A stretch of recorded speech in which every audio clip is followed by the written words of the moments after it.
नमस्कार साथियों, आप सभी का स्वागत है नेक्स्ट लेवल राजस्थान के यूट्यूब चैनल पर। जो 10 मिनट शो वाली जो हमारी सीरीज चल रही है उसमें जो आपकी आरटी एक्ट है उसकी जो अंतिम वीडियो है, उम्मीद है कि 2 वीडियो आपने देख ली होंगी। और ये 2 वीडियो जब आप देख के आ रहे हो तो अच्छा, आप बहुत बढ़िया पढ़ने वाले बच्चों में से हो, क्योंकि लोग कुछ भी देख लेते हैं लेकिन पढ़ाई की वीडियो 1 या 2 देख के तीसरी चौथी तक नहीं आ पाते। तो आप यहाँ तक आए हो तो बधाई हो।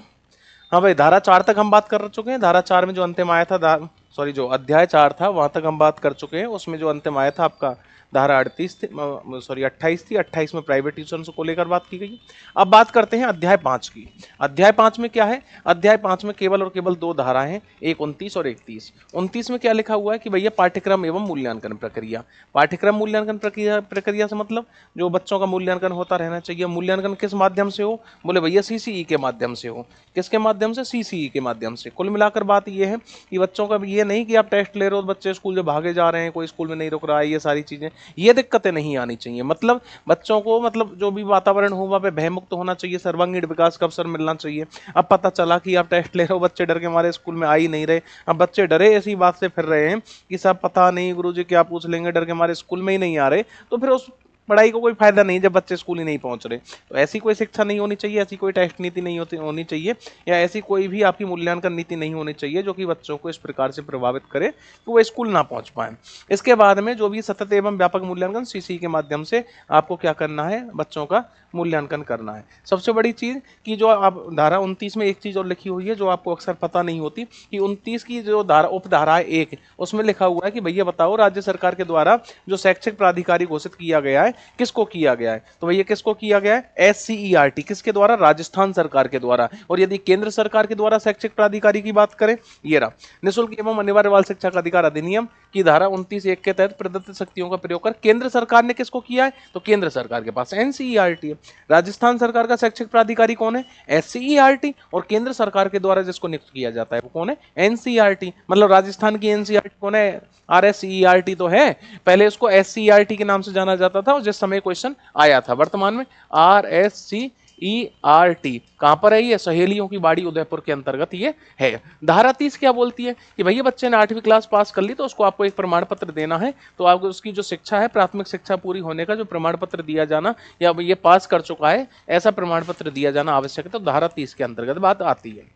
इसके बाद में बात कर लेते हैं अध्याय 6 के अंतर्गत। अध्याय 6 क्या बोलता है कि भैया बालकों के अधिकारों का संरक्षण की बात करता है। कुछ नहीं है, 4 धाराएं हैं कि सबसे पहले तो भैया ये बालकों के जो अधिकार है या बालकों को जो शिक्षा का अधिकार है प्राप्त हो पा रहा है या नहीं हो पा रहा है, बोले इसको मॉनिटर करो। और यदि उसमें कुछ शिकायतें आ रही हैं तो उन शिकायतों को दूर करो। और शिकायतों को दूर करने के लिए मॉनिटर करेगा कौन? बोले साहब खुद प्रधानमंत्री तो करेंगे नहीं, तो उनके नीचे सलाहकार परिषदें बनी हुई हैं। केंद्र ने अपनी केंद्र राष्ट्रीय सलाहकार परिषद बनाई हुई है और राज्यों ने अपनी राज्य सलाहकार परिषद बनाई हुई है। दोनों में 15-15 सदस्य होते हैं। सदस्य ऐसे होते हैं जो कि शिक्षा वगैरह, बालकों के विकास वगैरह, इन सारी चीजों को समझने वाले लोग होते हैं। इसके बाद में यदि इनके बारे में थोड़ा डिटेल में बात कर लें कि भैया बालकों के शिक्षा के अधिकार को मॉनिटर करना, मतलब प्रत्येक बच्चा स्कूल पहुंच पा रहा है नहीं पहुंच पा रहा है, चीजें सुगमता से कार्य कर रही है कि नहीं कर रही। इसमें शिकायतें भी आती हैं तो धारा 32 के अंतर्गत हम शिकायतों को दूर करने की बात करते हैं। वहीं पर धारा 33 की बात करें तो फिर इस सारे काम को करेगा कौन? ऐसा तो है नहीं कि मॉनिटर खुद प्रधानमंत्री कर लेंगे या मुख्यमंत्री कर लेंगे। बोले इसके लिए एक सलाहकार परिषद बना देते हैं, 15 व्यक्ति होते हैं। तो धारा 33 में राष्ट्रीय सलाहकार परिषद कैसे व्यक्ति होंगे? जो प्राथमिक शिक्षा को समझने वाले हों, बाल विकास को समझने वाले हों, ऐसे ही लोगों को लेंगे। धारा 34 में होती है राज्य सलाहकार परिषद। राज्य सलाहकार परिषद में भी 15 सदस्य होते हैं। जानने वाली चीज क्या है कि धारा 33 में जो राष्ट्रीय सलाहकार परिषद होता है, इसका अध्यक्ष तो केंद्र सरकार किसी भी व्यक्ति को नियुक्त कर देती है, वो होता है। लेकिन अगर राज्य सलाहकार परिषद की बात करी जाए तो इसमें पहले जो इसका अध्यक्ष होता था, पहले तो मुख्यमंत्री स्वयं ही होता था, लेकिन वर्तमान में शिक्षा मंत्री इसका अध्यक्ष होता है। या फिर जैसी सरकार की स्थिति हो, सरकार अपने हिसाब से राष्ट्रीय इसका जो अध्यक्ष होती है, बोले मुख्यमंत्री या आपके शिक्षा मंत्री, दोनों में से कोई हो लेता है। बाकी फिलहाल शिक्षा मंत्री की बात होती है, ठीक है। इसके बाद में बात करें वही निःशुल्क और अनिवार्य बाल शिक्षा अधिकार अधिनियम 2009 के अनुसार बालकों के अधिकारों के संरक्षण के अंतर्गत अधिकारों की सुरक्षा, उपाय की जांच और समीक्षा एवं प्रभावी क्रियान्वयन की अनुशंसा कौन करता है? बोले राष्ट्रीय एवं राज्य अधिकार संरक्षण जो आयोग होता है, दोनों इन चीजों पर ध्यान रखते हैं। और यदि कोई समस्या आती है तो धारा 32 के तहत शिकायतों को दूर करते हैं। धारा 33 में लिखा हुआ है कि भैया केंद्र सरकार राष्ट्रीय सलाहकार परिषद का गठन करेगी और राज्य सरकार राज्य सलाहकार परिषद का गठन करेगी। इसके बाद आ जाता है आपका अध्याय 7। अध्याय 7 है विविध। विविध का मतलब इंग्लिश में होता है मिसलेनियस, मतलब इसमें जो फालतू की चीजें वो सारी चीजें हैं। इसके बाद में क्या है भैया कि इसमें जो बहुत सारे आदेश जारी किए जाएंगे, काम करवाना है तो केंद्र सरकार किसको बोलेगी, राज्य सरकार को, या फिर नीचे जो आपके संबंधित अधिकारी हैं, स्थानीय प्राधिकारी हैं, उनको बोल सकती है। तो ऐसे निर्देश जारी करने की शक्ति कि कौन किसको निर्देश जारी कर सकता है। अभियोजन से पूर्व मंजूरी, मतलब बहुत सारी धाराएं हैं कि किसी ने कैपिटेशन फीस ले ली, किसी ने कुछ ले लिया, किसी ने कुछ ले लिया, या कुछ टीचर के खिलाफ भी हो जाता है। तो यदि किसी के पास कार्रवाई करनी है, किसी के ऊपर कार्रवाई करनी है, तो उससे एक संबंधित अधिकारी होता है, एक निश्चित अधिकारी से इसकी पहले अनुमति लेनी होती है, उसके बिना आप एक्शन नहीं ले सकते। तो अभियोजन मतलब कोई भी एक तरह से केस चलाने से पहले मंजूरी ली जाती है, ठीक है। इसके बाद सद्भावना पूर्वक की गई कार्रवाई के लिए संरक्षण। पता चला कि कोई टीचर कुछ गांव में अच्छा करना चाहता था, पर लेकिन कभी कभार अच्छे काम हो सकता है गांव वालों को ही पसंद ना आए और गांव वालों ने शिकायत कर दी, तो इसके तहत तो टीचर पे शिकायत होनी चाहिए। लेकिन यदि अधिकारियों को लगता है, उनको लगता है कि ये टीचर ने अच्छा करने की कोशिश की है, क्योंकि वो शिक्षा से जुड़े हुए हैं, वो समझ जाएंगे उस चीज को, तो यदि उनको लगता है कि इसने अच्छा करने की कोशिश की है, तो ऐसे सद्भावना पूर्वक की गई कार्रवाई के लिए संरक्षण की बात किसमें मिलती है, धारा 37 में मिलती है।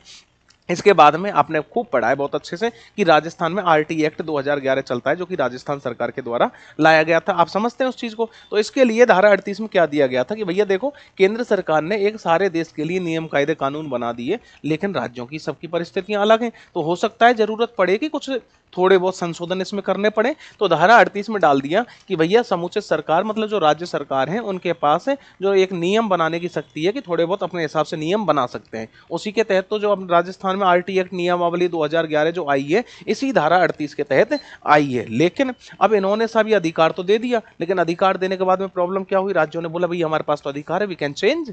अब चेंज कुछ जरूरत से ज्यादा होने लगे। केंद्र सरकार भी 60% पैसा दे रही है। धारा 7 में आपने देखा कि केंद्र सरकार 60% पैसा देती है, 40% राज्य सरकारें लगाती हैं। बोले जब सब पैसा लगा रहे हैं तो केंद्र सरकार ने बोला कि भैया हमारी कुछ चले तो सही, कम से कम आपने तो पूरे नियम चेंज कर दिए। तो 2012 के अंतर्गत एक धारा और जोड़ दी गई कि भैया यदि कोई कॉन्फ्लिक्ट होता है ना, तो अंत में जो चलेगी वो किसकी चलेगी, जो बात रहेगी वो केंद्र सरकार की रहेगी। मतलब कठिनाइयों को दूर करने की जो शक्ति होगी वो किसके पास में होगी, केंद्र सरकार के पास में होगी। आ जाओ डिटेल में देख लो कि भैया आदेश कैसे कैसे जारी होते हैं। धारा 35 के तहत आदेश कैसे जारी होते हैं। केंद्र सरकार आदेश जारी करती है समुचित सरकार को, समुचित सरकार मतलब राज्य सरकारों को, और उससे नीचे क्या है, जो शिक्षा विभाग के जो समुचित सरकार, और इसके बाद में जो स्थानीय प्राधिकारी हैं, जो उससे जुड़े हुए अधिकारी हैं, उनको। भाई केंद्र सरकार से नीचे दोनों चीजें आ रही हैं।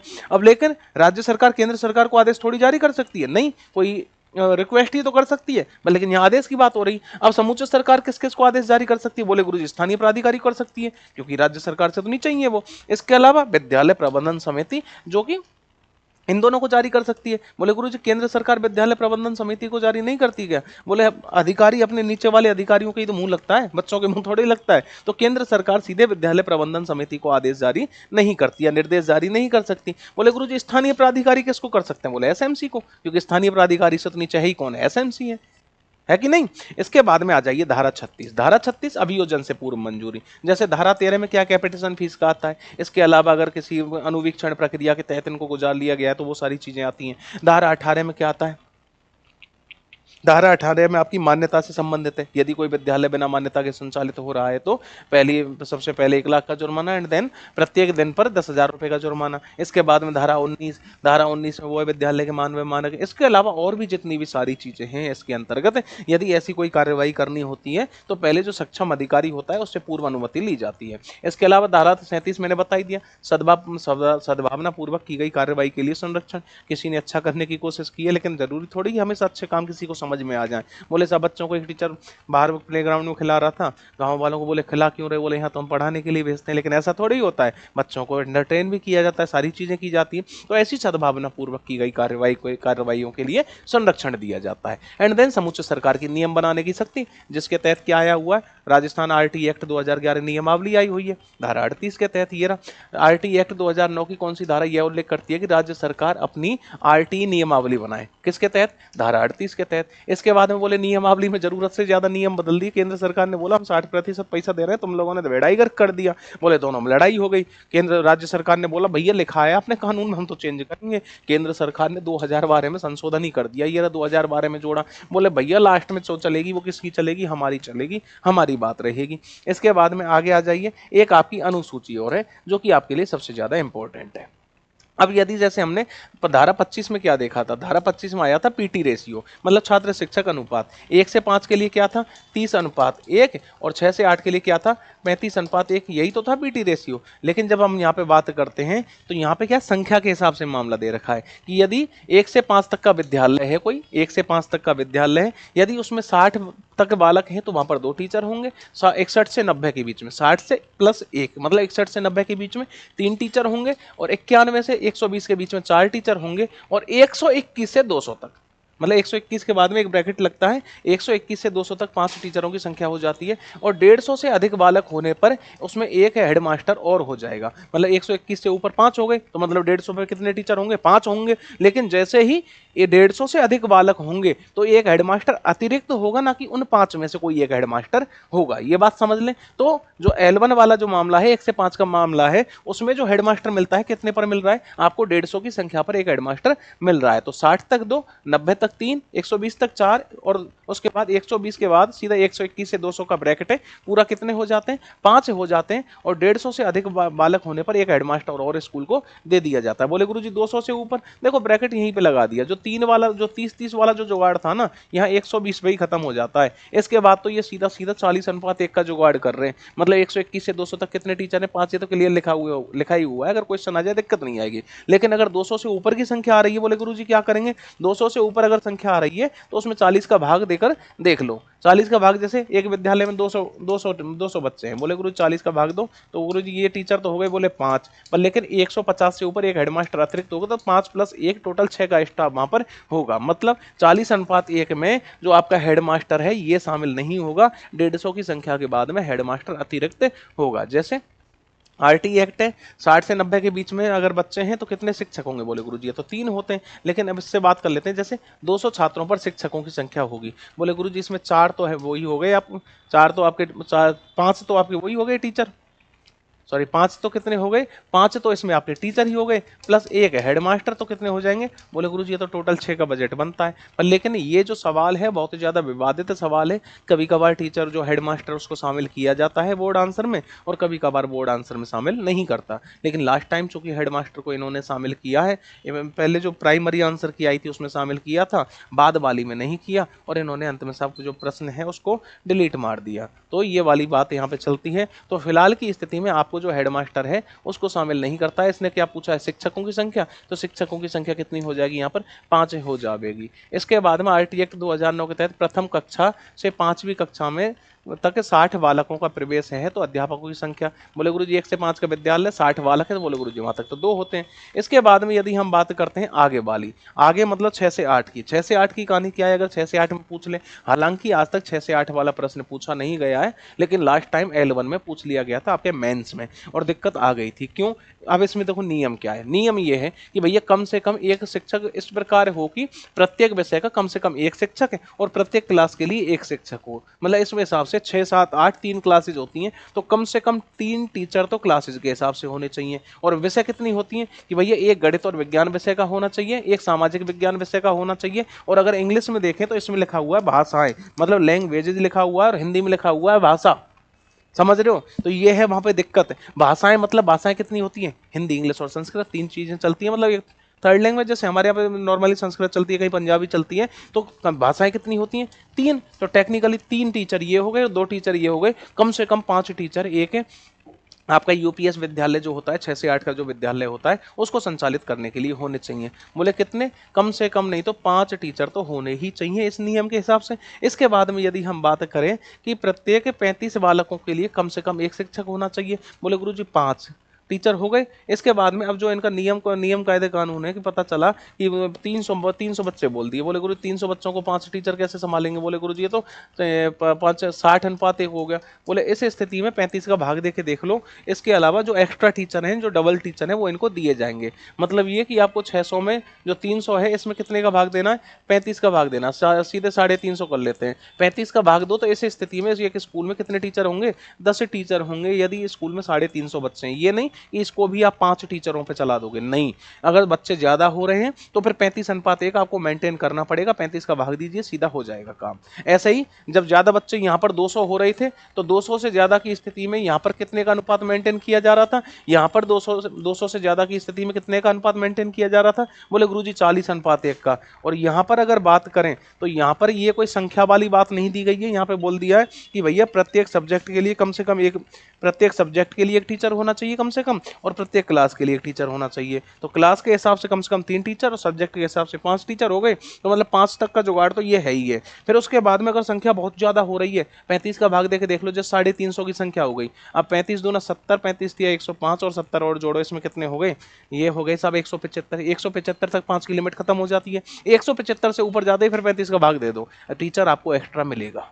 ठीक है, अगर जैसे 350 है तो मतलब आपके स्कूल में कितने टीचर होंगे, 10 टीचर होंगे। इसके अलावा L1 में जो आपको हेडमास्टर मिल रहा था वो कितने पे मिल रहा था, 150 पे, लेकिन यहाँ पर जो L2 है इसमें आपको हेडमास्टर 100 की संख्या पर मिल जाएगा साहब। L2 में आपको हेडमास्टर केवल 100 की संख्या पर मिल जाएगा। इसके अलावा देखो, जब इंग्लिश में आप पढ़ते हो तो इसके लिए इंस्ट्रक्टर शब्द लिखा हुआ है, इंस्ट्रक्टर कभी टीचर नहीं होता, तो इसको आपको टोटल करने की जरूरत नहीं है। तो एक अंशकालिक शिक्षक या वहां पर लिखा हुआ है इंस्ट्रक्टर, तो मतलब कला शिक्षा, स्वास्थ्य एवं शारीरिक शिक्षा एवं कार्य अनुभव, मतलब पूरा टीचर नहीं, मतलब एक अंशकालिक, मतलब कुछ समय के लिए आपके स्कूल में आ जाए तो एक अंशकालिक जो टीचर होना चाहिए कला शिक्षा, कार्य अनुभव एवं स्वास्थ्य शिक्षा के लिए होना चाहिए। ये है आपके L2 का हिसाब किताब। कैसे देखेंगे, अगर L2 में पूछ लिया जाए सीधा सीधा, यदि 175 तक की संख्या है तो टीचर 5 ही होंगे, सीधी सी बात है। 175 से ऊपर मामला जा रहा है तो 35 का भाग दे दो, ये टीचर हो जाएंगे। और अगर हेडमास्टर को जोड़ना है तो 100 से ऊपर संख्या जाते ही स्कूल में एक अतिरिक्त हेडमास्टर होगा, ना कि उनमें से होगा। ठीक है, तो ये कहानी हो गई यहाँ तक की। इसके बाद में यदि हम बात करें भवन वगैरह, तो भवन वगैरह सीधी सी बात है, अच्छा हो, धूप पे प्रकाश पहुंच जाए, बच्चों के लिए पेयजल की सुविधा पूरी हो, तो ये सारी चीजें। जैसे एक उच्च प्राथमिक विद्यालय है, उसमें कुल 135 टीचर हैं, तो 135 टीचर पे सीधी सी बात है सब अध्यापकों की संख्या 5 ही होगी, इसमें कोई डाउट की बात नहीं है, क्योंकि एक यूपीएस विद्यालय है और यूपीएस विद्यालय 5 टीचर से कम की संख्या पर रन हो ही नहीं सकता, पॉसिबल ही नहीं है। और यदि अनुपात पूछ लिया जाए 35:1, यदि संख्या ज्यादा हो जाए तो ये मेंटेन होनी चाहिए। और यदि वहां सामान्य में भी कितना था, 35:1, लेकिन L1 में क्या है, L1 में जो सामान्य जो अनुपात था कितना था, धारा 25 के अनुसार सामान्य रूप से पूछ ले तो बोले गुरुजी 30:1, और बोले गुरुजी यदि 200 से प्लस बच्चे जा रहे हैं तो 40:1 को हम मेंटेन करेंगे। यदि संख्या 200 से ऊपर जा रही है तो हम L1 में 40:1 मेंटेन कर रहे थे। इसके बाद में कुछ शैक्षिक दिवस या इनकी बात आ जाती है, तो भैया L1 में सीधी सी बात है टोटल कितने, ये कहा किसने गलत किया, हाँ सही है सही है, हाँ भाई L1 में क्या है, L1 में क्या है कि 1 से 5 तक 200 कार्य दिवस होते हैं और घंटों की संख्या कितनी होती है, 180।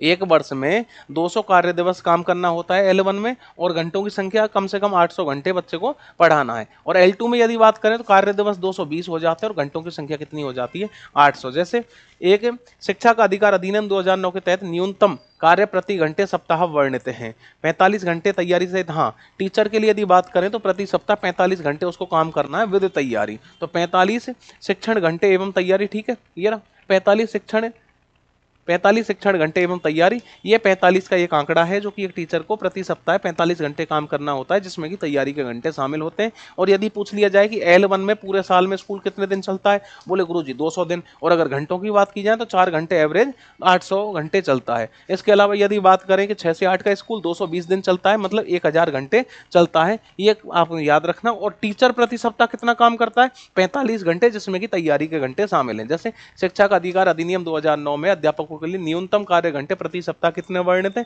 बोले गुरुजी 45 घंटे विद तैयारी।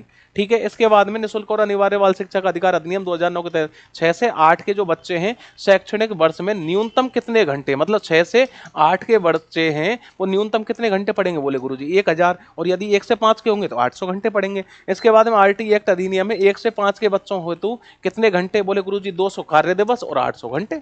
यही तो है 1 से 5 का 200 कार्य दिवस और 800 घंटे। और बोले गुरुजी L2 का कितना है, 220 कार्य दिवस और 1000 घंटे। सिंपल सा नियम है। इसके बाद में ये RT एक्ट को कौन सा कथन गलत है, ये सारी चीजें आप उसमें देख लेना, कोई नहीं, ज्यादा लिखा हुआ है, क्वेश्चन वगैरह मैंने पूरे शामिल किए हुए हैं। तो ये कहानी आपकी हो जाती है। बाद में मैंने शॉर्ट्स में एक बार डाले हुए हैं जिससे कि आपको आसानी से याद हो जाए। बाकी ये RT एक्ट की जो थ्योरी है वो मैं आपको पूरी करा चुका हूँ, इससे बाहर कुछ नहीं जाएगा आपका। ठीक है, चलिए बहुत बहुत धन्यवाद, नमस्कार आप सभी को। ठीक है। और ये देख लेना, मैंने उस पर डाले हुए टेलीग्राम पे ये नोट्स विद क्वेश्चंस ऐड हैं, जिससे कि आपको ये समस्या ना रहे कि याद कर लिया गुरुजी, क्योंकि देखो जैसे ही मैं क्वेश्चन कराता हूँ कुछ चीजें बदल जाती हैं, तो इसीलिए मैंने क्वेश्चन आपको डाले हुए हैं जिससे कि सवाल हल ना होने की समस्या आपकी सॉल्व हो जाए। चलिए बहुत बहुत धन्यवाद, नमस्कार आप सभी।